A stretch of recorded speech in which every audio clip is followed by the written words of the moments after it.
all of you that are here. I am so grateful to be in this space and position to share some knowledge with everybody. Oh my goodness. And God just keep telling me what to tell y'all.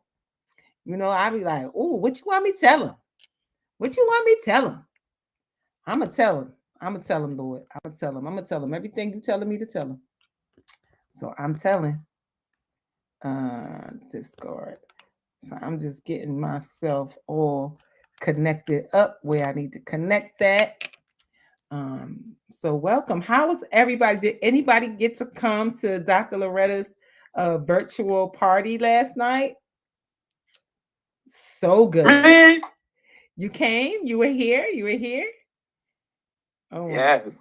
Goodness. I watched it live on Facebook. Dr. Loretta is a riot. Oh my goodness. A riot is lightly said. Very lightly said. Oh my goodness.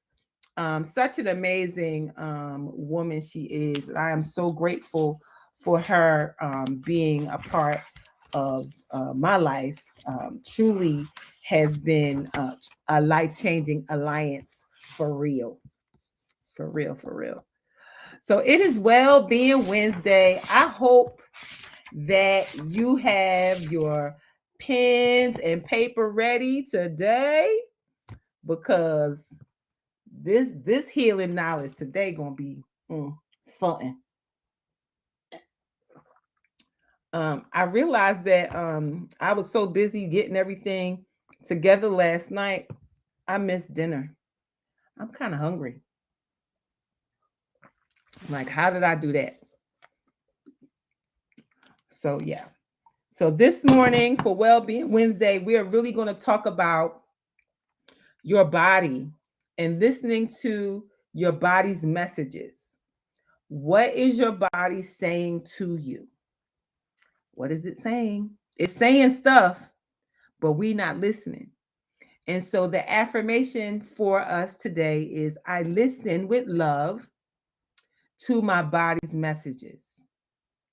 Now, how many people believe, and put a one in the chat if you believe that we are fearfully and wonderfully made? Do you believe that? Um, Lady L, I'm making you co-host so you can let people in. If you believe that we are connected, thank you. If you believe that we are connected, mind, body, and soul, mind, body, and spirit, whichever one you want to use, put a one in the chat if you believe that.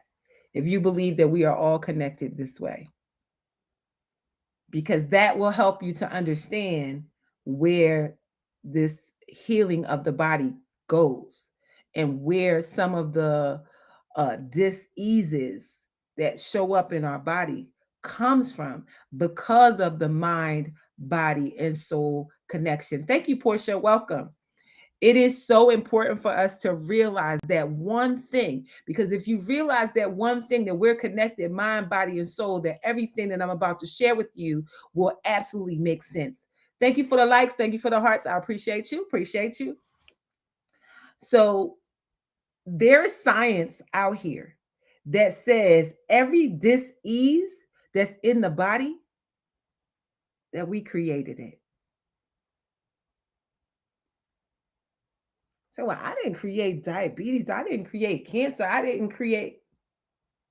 You did, but you didn't know it.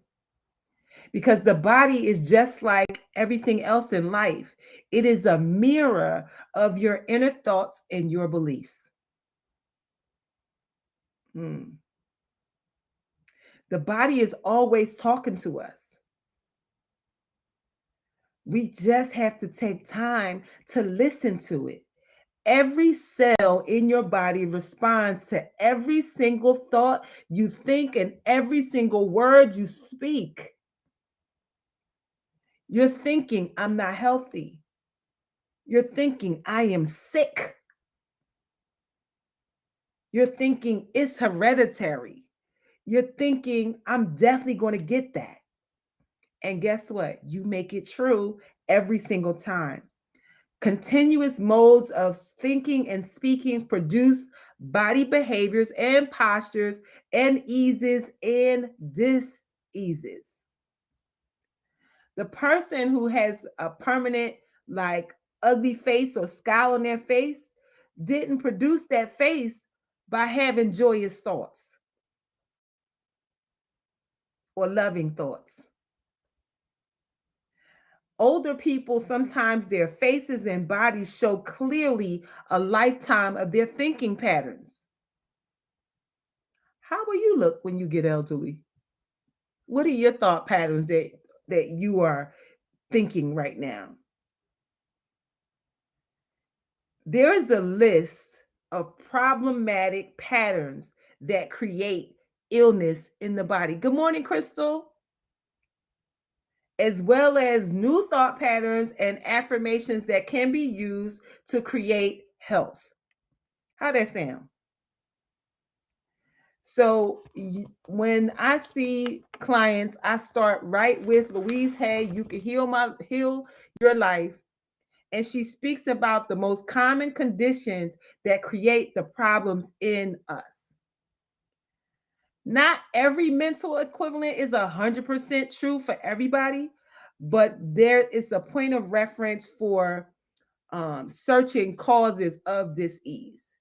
And working in the alternative healing space, um, it is a great place where I start with my clients to help them to see how they're creating the dis-ease in their body, because that's all it is. We're connected, mind, body, and soul. Y'all agree, right? That we're connected. And so these thoughts become things. The things that we are being told become things. When doctors tell you that's hereditary and you're going to have that, and you go home and you take that thought process, guess what? You're going to have that. I had that happen with me and my family, them telling me that high blood pressure is hereditary in my family and that I would have it too.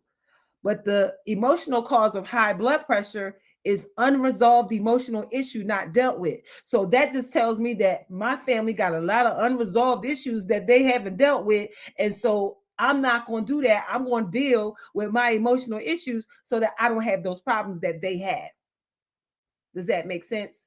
So we're going to go through a series. Hey, Kofi, we're going to go through a series of diseases that show up in the body, and I can tell you the emotions that are creating them so that you can start to relax those thought processes to release the diseases. Is that fair?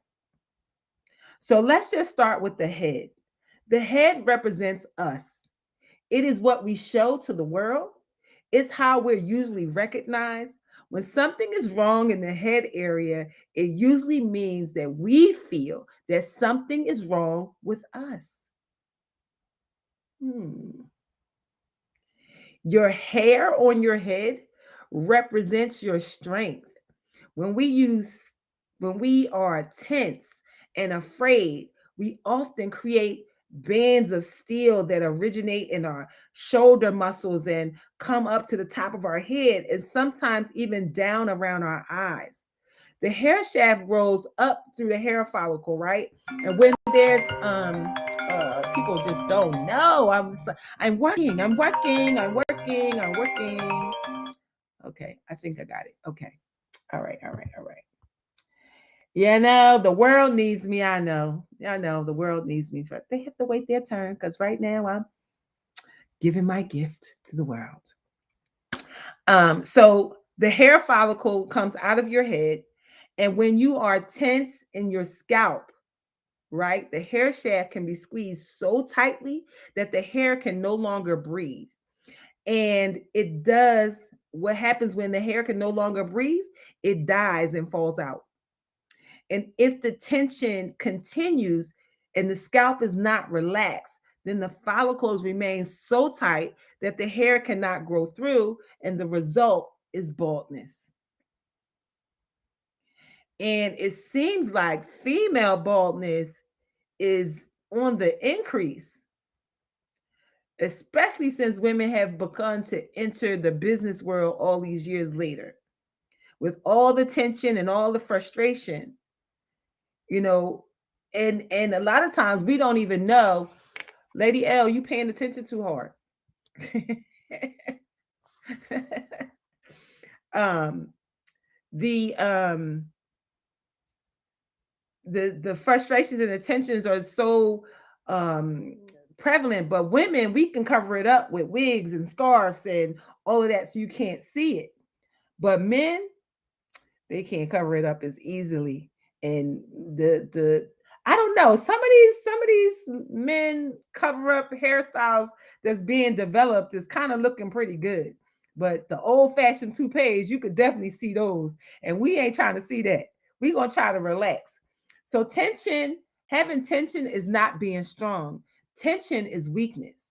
Being relaxed and centered and peaceful is really being strong. That's where you're being strong at. It would be good for us to relax our bodies more. Many of us need to relax our scalps too. So let's try it now. If I say, relax your scalp, relax your scalp. Good day, Vern. Vern is here, my good moderator on Instagram. Thank you, girl, for being here. Hope you can hang out a little bit. And so it's so important for us to relax your scalp. This baldness is being covered because you are so tense in your head that you are cutting off your hair follicles from growing. So tell yourself throughout the day, relax your scalp. Relax your scalp, especially if you're suffering from baldness. Relax your scalp. Don't you just feel when you say the words, relax your scalp, you feel the difference? If you notice and your scalp visibly to you feels relaxed, I suggest you do that more often. So moving down your ears represent your capacity to hear. When there are problems with the ears, it usually means that something is going on that you don't want to hear. It means that whoever is talking to you most, you don't want to hear what they're saying. An earache would indicate that there's anger about what you heard. Earaches are very common in children. You notice that? Because they often have to listen to stuff going on in the household that they really don't want to hear. Household rules often forbid children to express anger or inability to change things for the child creates the earache. Remember, you agreed that we're connected, mind, body, and soul. So think about these things that I'm saying.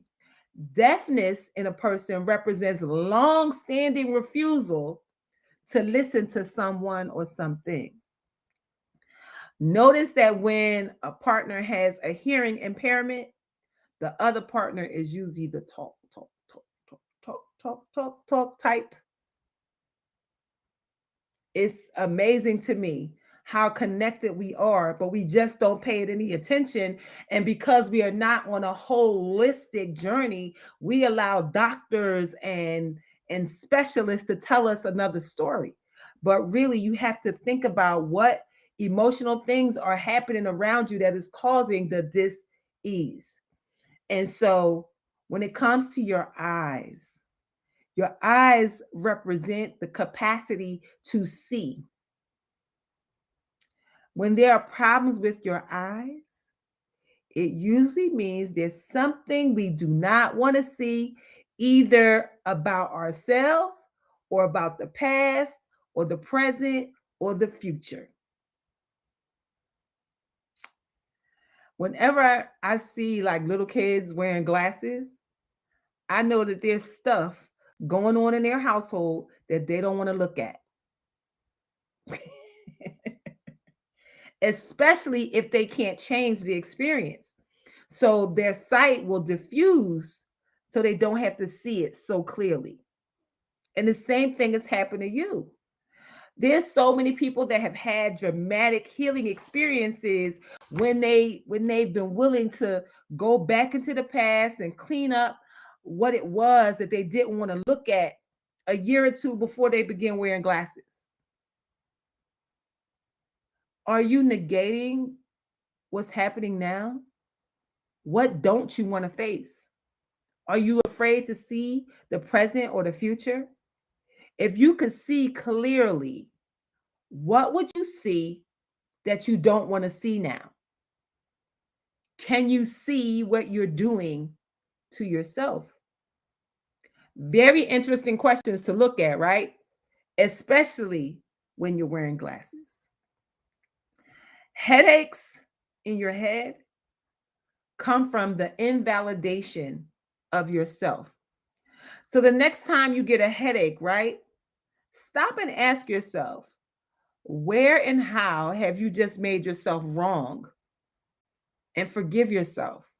Let it go, and the headache will dissolve back into the nothingness from which it came. Now, migraine headaches are created by people who want to be perfect and who create a lot of pressure on themselves. A lot of suppressed anger is also involved. And I've been telling this story from Louise Hay for many years now, and she says migraine headaches can most often be alleviated by masturbation. Y'all let me know if that works. She says if you do it as soon as you feel a migraine coming on, the sexual release dissolves the tension and the pain. You may not feel like it when it happens, but certainly worth a try. Can't lose. It sounds like a win-win to me. Or maybe not by yourself, maybe with somebody else. And so we are fearfully and wonderfully made. And so the next part is sinus problems. Felt right in the face, close to the nose. That represents being irritated by someone in your life, someone who's close to you. You might even feel that they're bearing down on you the same way the sinus pressure does. Um, Lady L, let those people in. Um, and so we might forget that we create the situations, then we give our power away by blaming somebody else for our own personal frustration. So no person, no place, and no thing has power over us. Nothing. We are the only thinkers in our mind. You're the only one there. We create our experiences, we create our reality, and everyone in it. When we create peace and harmony and balance in our minds, you will create it in your life. Ask me how I know. I know, no. Now, when you move down to your neck and your throat, there's so much stuff that goes on here. The neck represents the ability to be flexible in your thinking, seeing the other side of a question, seeing another person's viewpoint. And when there's problems with the neck, it usually means we are being stubborn about our concept of a situation. Is that you? Always got a stiff neck because you're not trying to hear nobody else's thought process about a situation. Whenever you see sometimes people wearing like neck collars and stuff, that person is usually self-righteous and stubborn about seeing the other side of an issue. They don't want to see it. There was this family therapist named Virginia, and she said she did some little silly research, and she found out that there were 250 different ways to wash dishes, depending on who's washing them and what ingredients they use. If we are stuck believing that there's only one way or one viewpoint, that is where we're shutting out most of our life, and that is causing this stiffness in the neck. Cassie, you don't want to hear what your husband got to say. You don't want to hear it. You don't want to hear nothing. Like, nope, I don't believe you. I'm not listening to that. Nope, nope, nope, nope. So yeah, that's your thoughts around the beliefs of somebody. Not necessarily your husband though, Kezzy. I'm just being funny. The throat also represents the ability to speak up for yourself, to ask for what you want, to say, I am. When we have throat problems, it usually means we don't feel the right to do these things. We feel inadequate to stand up for ourselves, to speak up for ourselves.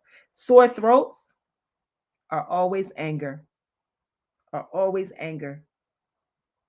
Um, if a cold is involved, a cold, that's mental confusion. Um, let them people in, girl. Um, cold throat is sore throat is I'm anger. letting them in. Oh, okay, good. A sore throat is anger. A cold is mental confusion. So think about what's happening when you get a cold, sore throat, and laryngitis usually means you are so angry that you can't speak. Now, this is not me saying this. This is science saying this, not me. So the throat also represents creativity and flow in the body. This is where you express our creativity. And when our creativity is stifled and frustrated, we often have throat problems. We know so many people who live their lives for other people. They never once get to do what they really want to do. They're always trying to please mothers, fathers, spouses, lovers, bosses. Tonsillitis and thyroid problems are just frustrated creativity resulting from not being able to do what you want to do. I ain't say it, science said it. Don't shoot the messenger, okay? I see y'all faces. Y'all behind the cameras, but I feel your thoughts. I feel them. I feel them. The energy center in your body is also the throat, the fifth chakra, the place in the body where change takes place. When we are resisting change, we're in the middle of change or trying to change, we often have a lot of activity in our throats. Notice when you cough or when someone else coughs, what was just being said? We're reacting to it. Is it resistance or stubbornness? Or is it the process of change taking place? If you're somewhere in a group of people, and y'all gonna notice this in a group of people, if somebody coughs or if you cough, use it as a tool for self-discovery, right? So every time somebody coughs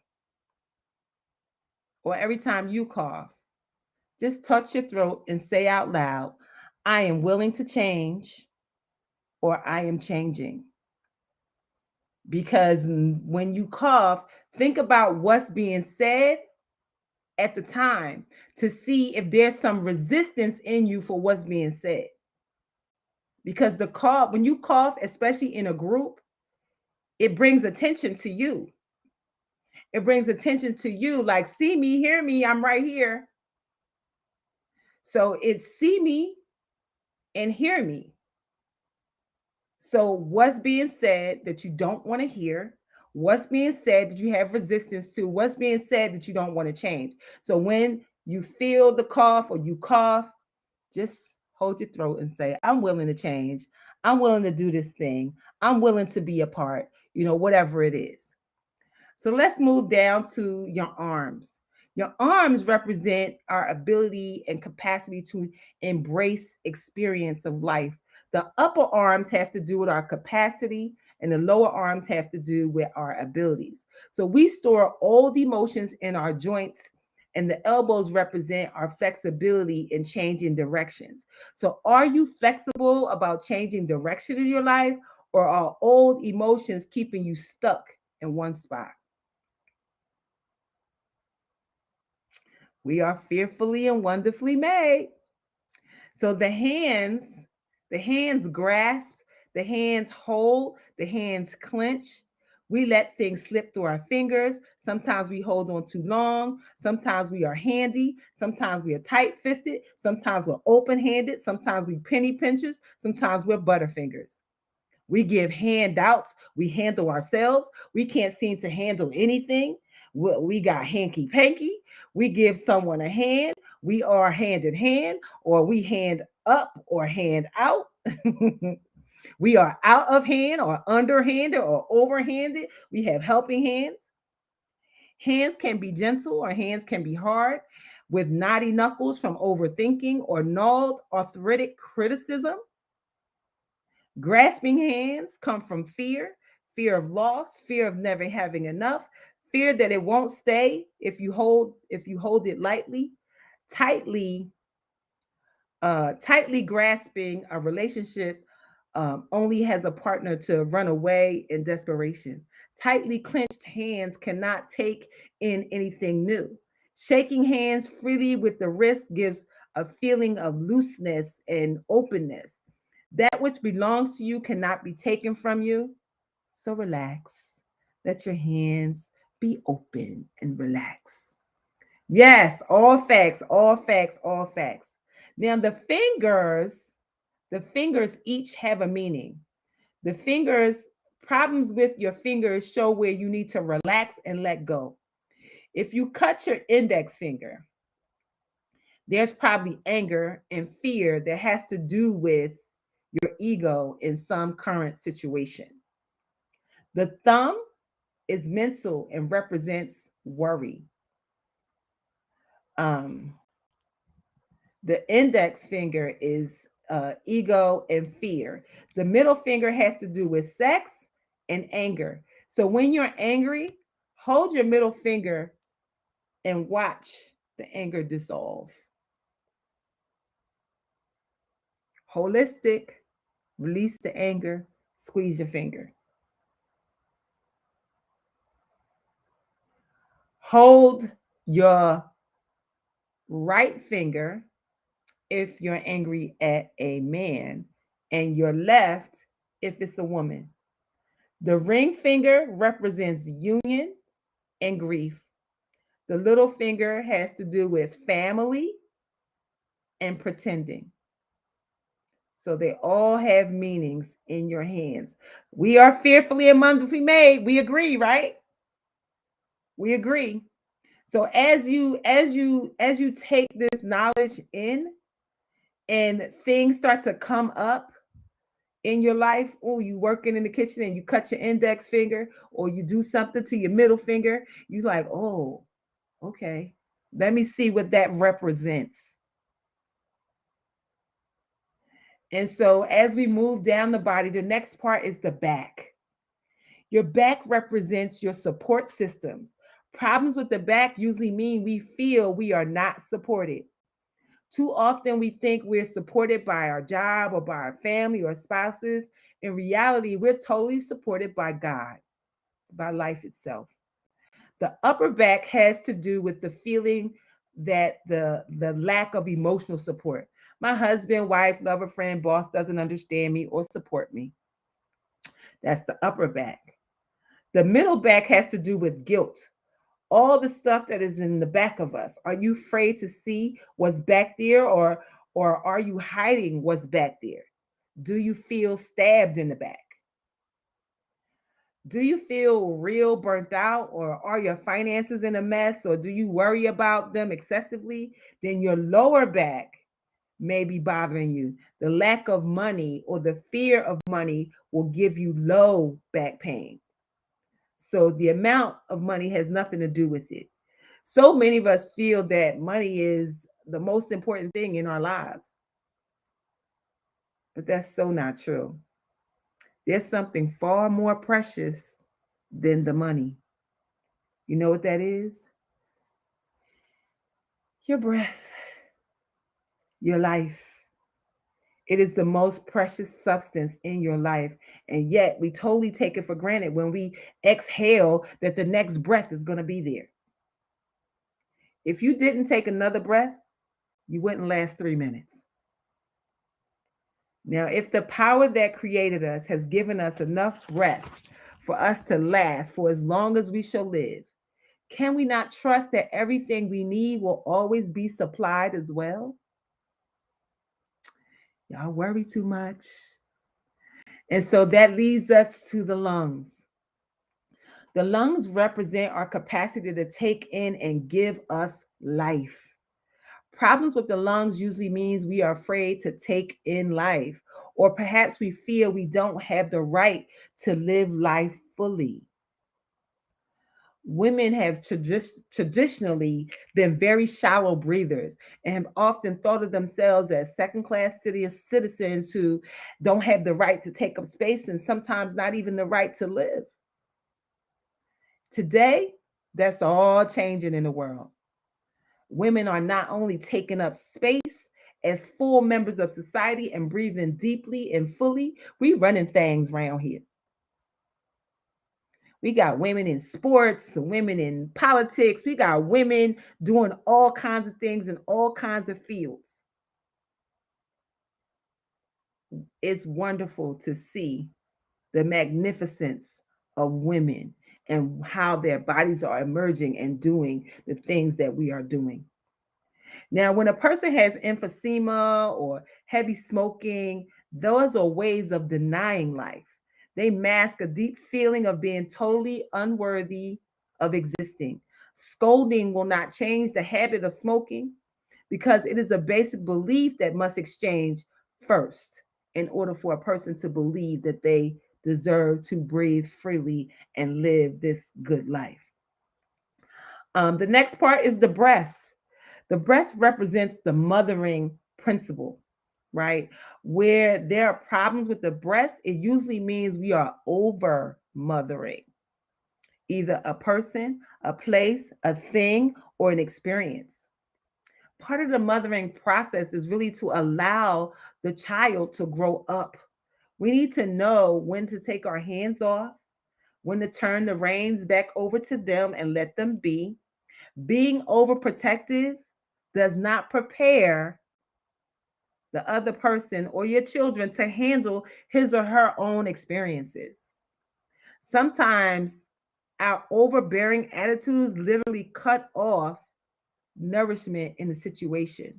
And then if cancer is involved, there's also deep resentment and fear.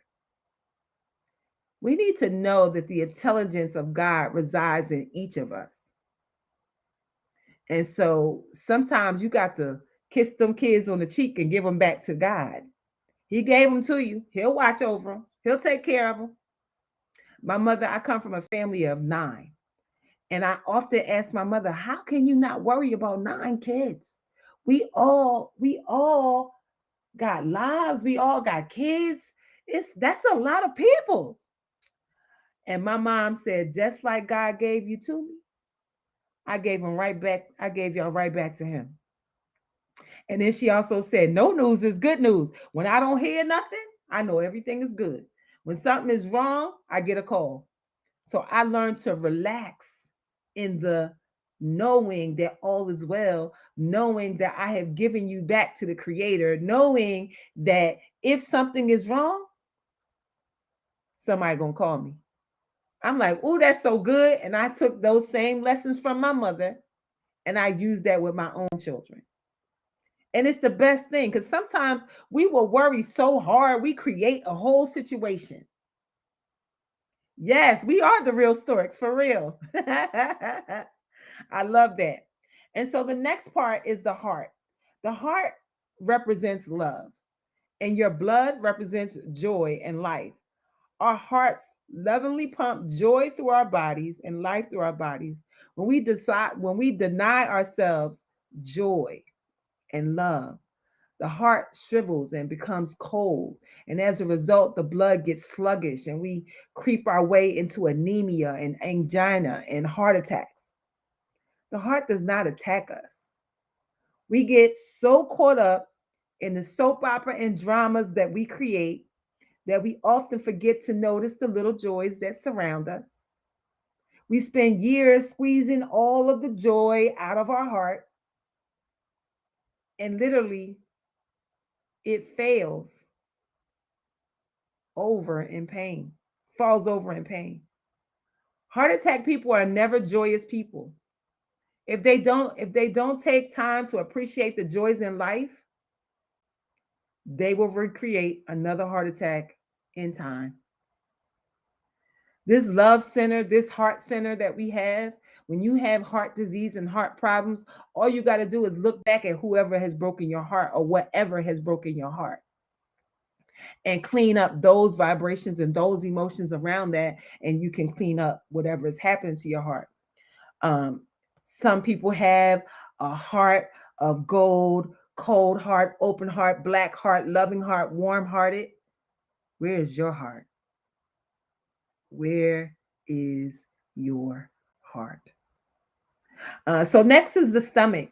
The stomach digests all new ideas and experiences we have. What or who can't you stomach? What gets you in the gut? When there are stomach problems, it usually means we don't know how to assimilate new experiences and we are in fear. We are afraid. We are afraid.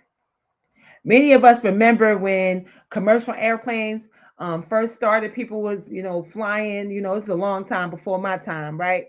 Thank you so much for your words of wisdom. Um, when they first started flying, when people first started flying, it was a new idea that this metal tube could take us safely through the sky. And so it was a hard idea to assimilate to. So what they had to do at every seat was to put throw up bags there. Because most of the people who got on the plane threw up. And so the whole time people are throwing up and down the aisle because they were getting used to this idea of being up in the air, and all the flight attendants could do was grab the barf bags from everybody. Spend a whole lot of time running up and down the aisles collecting throw up bags.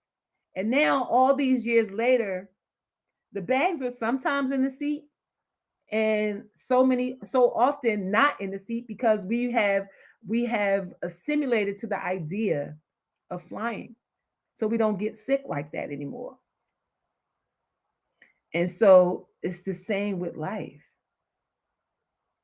What are you allowing to make you sick, or what is making you sick?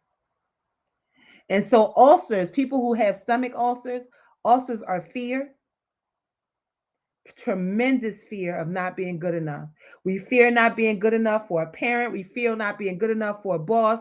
We can't stomach who we are. We rip our guts apart trying to please other people. No matter how important our job is, our inner self esteem is very low.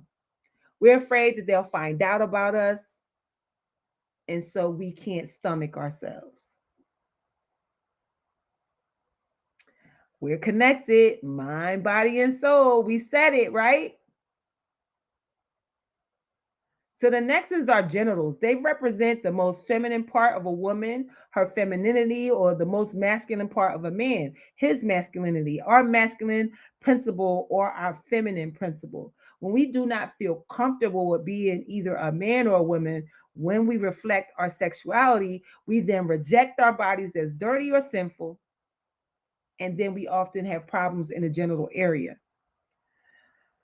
In households where, when we grew up, like I know for us, we didn't call genitals by their right names.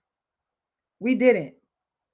We said down there, or other words, other euphemisms for of some sort or another. So what ones did your family use? And the names sometimes pocketbook. Yes. I heard that one before, pocketbook. The names sometimes made us think dirty or disgusting.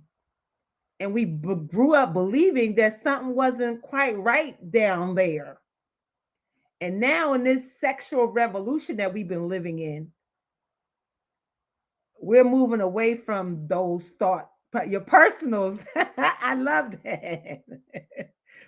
But it's okay for men and women to petawets. Petawets. Mom said, I love it. I love it. And so right now, there's so much sexual freedom. People can do what they want. They can have as many partners as they want. They can swap wives or your private parts. Yes, you can do all these things and enjoy pleasure and freedom of our bodies in new and more open ways. But if you were taught to deal with it in a different way, then it makes for problems because you're thinking, because you're thinking. So whatever your mother taught you about it is what you have carried with you, and it could equal so many things. There's a lady, Rosa Lamont, who's the founder of the Self Communication Institute. She calls mamas God. So whatever mother taught you about God when you was 3 years old is still there in your subconscious mind, unless you have done some conscious work to release it. Was that God was angry, avenging God? What did God think about sex?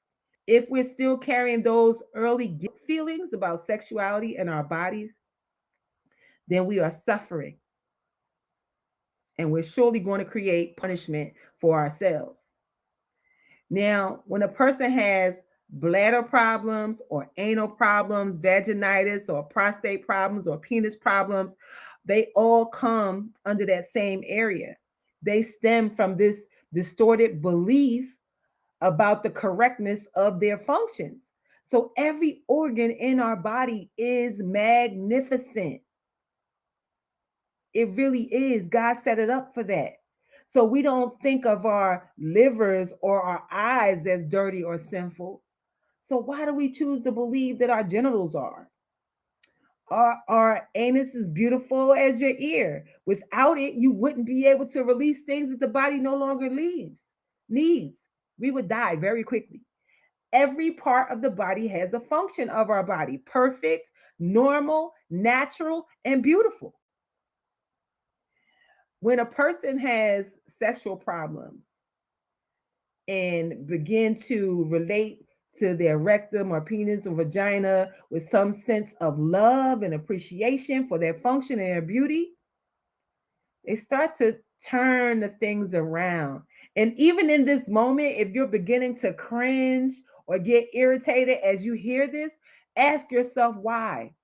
Who told you to deny that part of your body? Certainly not God. Our sexual organs were created as the most pleasurable part of our body to give us pleasure. To deny this is to create pain and punishment. Sex is not only okay, it's quite glorious and wonderful. It's as normal for us to have sex as it is for us to breathe and eat. It's just part of the goodness of God, right? So, just for a moment, try to visualize the vastness of the universe. It is beyond our comprehension. Every top scientist with their latest equipment cannot measure its size within the universe. There are so many galaxies. And in that one of these small galaxies, there's this minor sun around the sun of a few pinpoints that revolve around us, the planet Earth.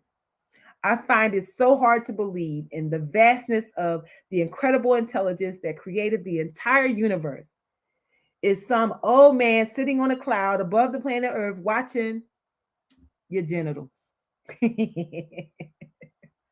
And so many of us were taught this concept.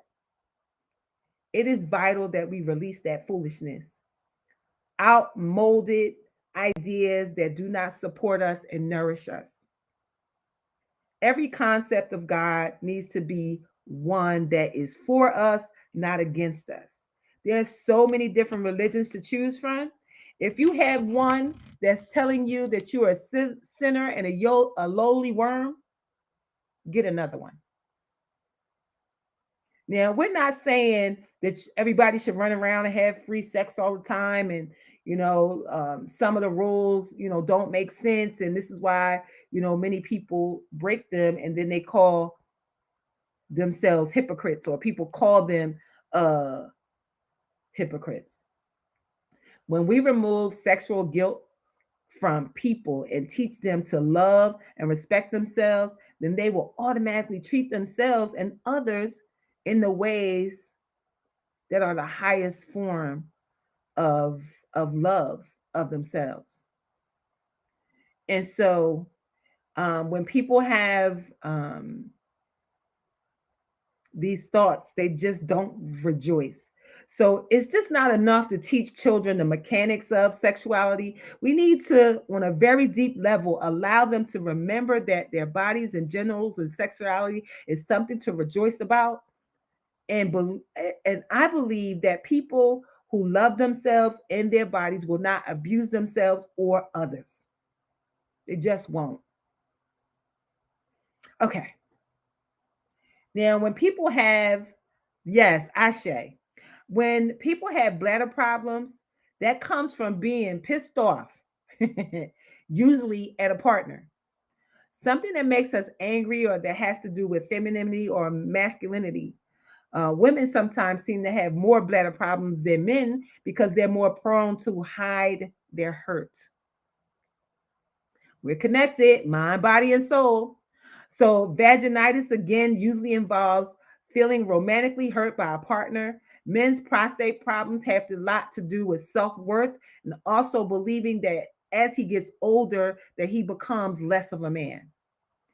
Impotence adds fear and is sometimes even related to spite against a previous mate. Frigidity in women also comes from fear or belief that it is wrong to enjoy the body. It also comes with self-disgust and can be intensified by an insensitive partner. PMS and premenstrual syndrome, which has, I hear more people saying that they got this. Um, Sometimes when we hear something a lot, it's usually something that's being propagated in media. The media is talking about it. They showing pharmaceutical things that you can buy for that. These ads just continually hammer in your head the concept that the female body must be sprayed and powdered and douched and over cleansed in numerous ways to make it even barely acceptable. So not true.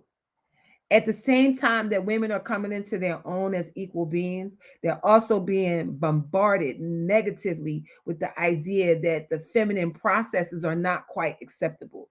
The notion that combined with these tremendous amount of sugar that we consume every day is a breeding ground for PMS. Yep, yep, yep. So that we can buy it. And so the feminine processes, all of them, including menstruation, menopause, are all normal, natural processes. And we just have to accept them as that. Our bodies are beautiful and magnificent and wondrous, period. And when things come up, diseases and all of this stuff, it's all forms of sexual guilt, of you putting guilt on yourself. Mental and physical immune systems are weak and will be susceptible to these guilt feelings and will cause diseases to pop up like herpes and all this chlamydia and all these things that come up. This ease comes back again and again to punish us for the beliefs that we're bad. And that tells us so much, so much. And so it is so important for us to allow for ease, for grace, for what God has given us in these amazing bodies of ours. Your legs carry you forward in life. Leg problems indicate a fear of moving forward. Your knees, just like your neck, have to do with flexibility. They express the bending and pride, ego, or stubbornness. Often, when moving forward and we're fearful of bending, we become inflexible. This stiffens our joints, and we want to move forward, but we don't want to change our ways. And so we become stiff in our ways. So the next time you have a knee problem, ask yourself, where are you being self-righteous? Where are you being refusing to bend? Drop all the stubbornness, let it go. Let life flow. Life is movement. And to be comfortable, we must be flexible and move with it. A willow tree bends and sways and flows with the wind. and is also graceful and at ease. Our skin represents our individuality. Skin problem usually means we feel our individuality is being threatened somehow. We feel that others have power over us. We're thin skinned. We tend to let people get under our skin. We feel skinned alive. Our nerves are right under our skin. So, one of the quickest ways to heal skin problems is to nurture yourself by saying in your mind, I approve of myself. Several hundred times a day. Just keep saying it. I approve of myself. I approve of myself. I approve of myself. Accidents are no accident. Like everything else in our lives, we create them. It's not that we necessarily say, I want to have an accident, where we do have mental thought patterns, processes, and patterns that can attract an accident to us. Some people seem to be accident prone, others go through a lifetime without ever getting a scratch. Accidents are expressions of anger. They indicate built up frustration resulting from not feeling the freedom to speak up for oneself. Accidents also indicate rebellion against authority. We get so mad, we want to hit people, but instead we get hit. When we're angry at ourselves and when we feel guilty, we feel the need for punishment, and an accident is a marvelous way of taking care of that. It seems as though any accident is not our fault, that we are helpless victims or a quirk of faith. An accident allows us to turn to others for sympathy and attention. We get our wounds bathed and attended to. We often get some long needed bed rest, sometimes for an extended period of time, and we get pain. And where pain occurs in the body gives us a clue to the area of the life we feel guilty about, and the degree of physical damage lets us know how severely we feel needed to be punished or how long the sentence will be. Um, Food and things like that, the nourishment of the body when people are anorexic or bulimic, they deny themselves of nourishment. Why do you want to die? What is going on in your life that's so awful that you don't want to get, that you don't want to be a part of it? Self hatred is only hating a thought you have about yourself, and thoughts can truly be changed. And so I'm so grateful for each of you. There's a little bit more in here, but absolutely, we are connected mind, body, and soul. And this is absolutely a precursor of what you need to be thinking about as you are going through your day to day life. And Louise leaves us with this thought: in the affinity of life where I am, all is perfect, whole, and complete. I recognize my body as a good friend. Each cell in my body has divine intelligence. I listen to what it tells me. I know that its advice is valid. I am always safe and divinely protected and guided. I choose to be healthy and free. All is well in my world. How is that? I didn't see the comments. What y'all was saying? I don't know what y'all was saying. What y'all was saying what y'all was saying in the comments? This girl crazy. Was that what y'all was saying? Does anybody No, have ma'am. I said I wrote in Everything the was comments. 100. Yeah, I wrote in the comments that it was such a great class that you always give me. I'm talking about me. Yes. You always give me what I need. Like at the time is like you always spot on. Even on the 8 o'clock call, you always like spot on. You're dope. You are definitely led by the spirit. Thank you, Darlaina. Oh, so welcome, so welcome. Thank you. I really needed to know all this before. Yes, thank you. You're so welcome. I can't see your name good. Somebody's saying thank you, and they really needed to hear that. What were you saying, Lady L? No, all of this 100 because like you said, we are fearfully and wonderfully made. Our spirit, our soul, our body, our mind, everything is connected to each other. Yes. And support each other. So when we allow outside forces to come against our bodies, it results or the manifestation of it is in the dis-ease in our body. Yes. So we get to the root of the problem, which is the outside forces, we can get rid of some of this crap that keeps attacking our body. Yes. And if you're finding that you're having difficulty in that, y'all know that I don't just speak here. I am a one-to-one coach. You can get some one-to-one stuff. My is I am, and you are me, and we are one. Absolutely, I'm in agreement. We are all one with each other. And so this knowledge is absolutely one that you can get the book. It's called You Can Heal Your Life, because you really, really can heal your life. Because once you heal your thoughts, you heal your body, because your thoughts are creating this. When you go to the doctor and the doctor tells you you got this, and then you say, oh, I got this, and then you go home and you agree that you got this, you manifest it even more. Instead of saying, listen, my one girlfriend got diagnosed with colon cancer. She told that doctor, your mother got cancer, and she left. And she went home and she learned how to feed her body and give your body what it needs. If you give your body all of your vitamins, the minerals, drink your water, and all of that, your body has the power to heal itself. Pharmaceutical drugs sometimes break more than what they fix. And in a traumatic situation, you definitely need doctors. You definitely need, I'm not saying you don't need that. But what I'm saying is most of the problems that we have come from your thoughts and come from not eating right, come from not, some of y'all walking around in a state of dehydration because you don't drink enough water. How about be committed to drinking water? Be committed to this body. I don't care what size it is. It's your body. It's the one you woke up with. All with your belly and your thighs and your arms and your double chin and all that. God woke you up in it. That's the one you breathe in it. So absolutely take care of it, and it will take care of you.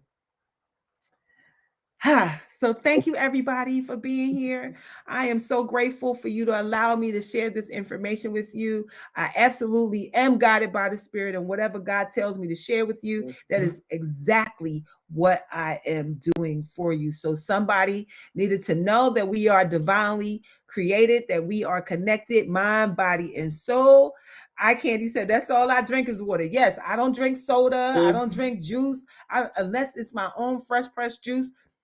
You know, that's a whole nother class just about juice. Oh yeah. Listen. That is a whole nother class. I'm gonna tell y'all this. Yes, it is true. You are what you eat. You are what you put in your body. You are what you allow your body to respond to. Absolutely. So yeah. So this is what I'll tell you about the food and the juice. The front of the container is for entertainment entertainment purposes only. Thank you for the badge, Carlene. The front, I'm a Pisces too. The front of the juice, the front of the box, the front of the container is for entertainment purposes only. The facts are on the back. Turn the product around and read. When you have read so many long things that you cannot pronounce, if you can't pronounce it, your body your body cannot assimilate it. It is chemical. It will get some stuff. When you eat it, you notice you get a headache immediately because your body is saying, what the hell was that? What did you just eat? Or you feel heavy or tired or sleepy because it's just way over the top too much. So be mindful of what it is that you're putting in your body. Be mindful of what you drink and what you eat. Be mindful of your surroundings. Who's talking to you? Who's feeding you? Who's giving you your God energy? Like, pay attention. That's why there's such thing as holistic healing. And as a holistic healer, that means that we're taking in your environment, we're taking in the food that you eat, we're taking in who you live with, we're taking in what kind of work you do, because all of that affects you. Do you know there's more heart attacks on Sunday night and Monday morning? Because people are going places that they don't want to go, and they're thinking it and feeling it, and they won't want to go, and they get ready to go, and your heart say, nope, I'm attacking you, so you can't go. Jesus. So we are connected, mind, body, and soul. Thank you, everybody. Have an amazing rest of your day, and I'll see you all tomorrow. Thank you again. Bye for now. Thank you all. Thank you, Darlaina. Awesome. Recording stop. Oh my goodness. Thank you on all my social platforms for watching. You guys are so amazing. Thank you for all of your conversation and everything. Thank you, Facebook and Instagram and Twitter and YouTube and TikTok and all of you who are here. Really